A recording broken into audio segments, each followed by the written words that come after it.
earlier this week, the Durham Union Society, known as the Society, was blocked from taking part in the University of Durham's Freshers' Fair. The Society, which was founded in 1842 and includes more than 3,000 current and former students, has been banned from advertising at the fair because of an alleged failure to meet the requirements set out by the Student Union. Well, to speak about this now, I've got Stephen O'Grady, the legal officer for the Free Speech Union. Welcome to the show.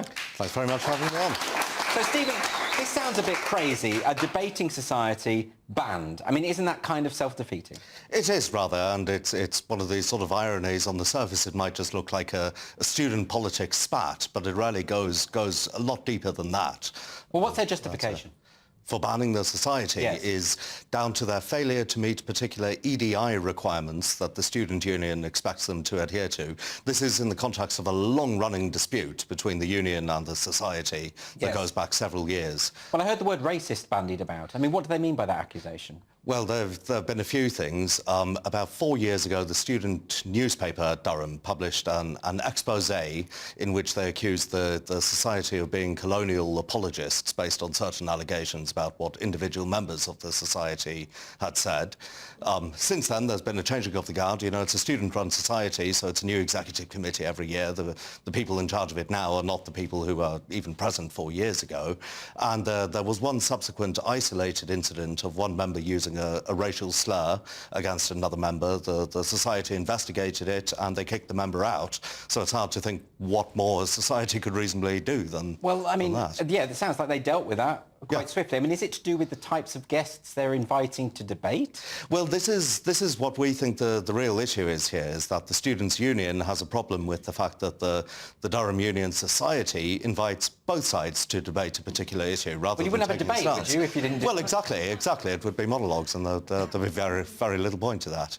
So is the implication that basically unless you invite all the people we agree with, you shouldn't be able to have a stand at the Freshers' Fair? Well, they haven't put that in terms. Well, they would. It's rather more insidious what they're doing. Yes. That they have imposed these EDI requirements on them, and each year they tighten the ratchet on these requirements so that they have to do more and more to prove that they are doing the work and being better, and all the sorts of catchwords that we associate with that sort of thing. And nothing they can ever do is good enough to satisfy the Students' Union that they've met the requirements. But EDI in of itself, as in equity, diversity and inclusion, is an ideological position to take to begin with. So what if you disagree with that position? Well, there's very little option there, and it's sad in a way, because what they're missing out on there is they're just looking at demographic diversity instead of diversity of thought and diversity of opinion. You know, the way in which somebody fills in a census form is probably not a very interesting characteristic about them, but what they think about the issues of the day, that's far more interesting. But the Students' Union doesn't seem to think that that's important. It's merely whether they can tick the right boxes and have the right officers and policies in place. And the Free Speech Union has got involved in this particular case, is that right? That's right. We've written to the Vice Chancellor of Durham University to remind the university of their duties. This is a bit of an unfortunate position because the university has some legal duties to secure freedom of speech on its campuses, taking reasonably practical steps to do so.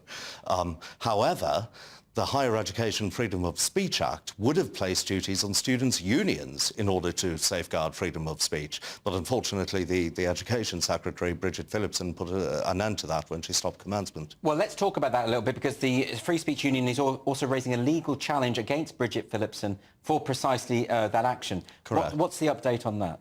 Well, at the moment, we've had the government's initial response, and we're currently waiting for permission to be granted on the papers, which we are reasonably confident will happen. Is it just that the Labour Party doesn't believe that there is a problem with academic freedom or freedom of speech on campus, in spite of the fact that this bill was agreed by all parties?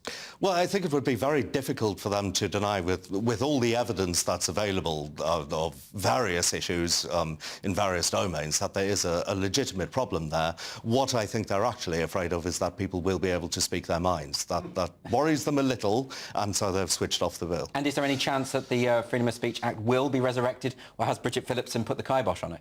Well, as yet, we believe we will be successful in our case, and if so, then it will spring back into life, as it were, because it was due to commence on the 1st of August, and we have every confidence that a court will agree with our arguments.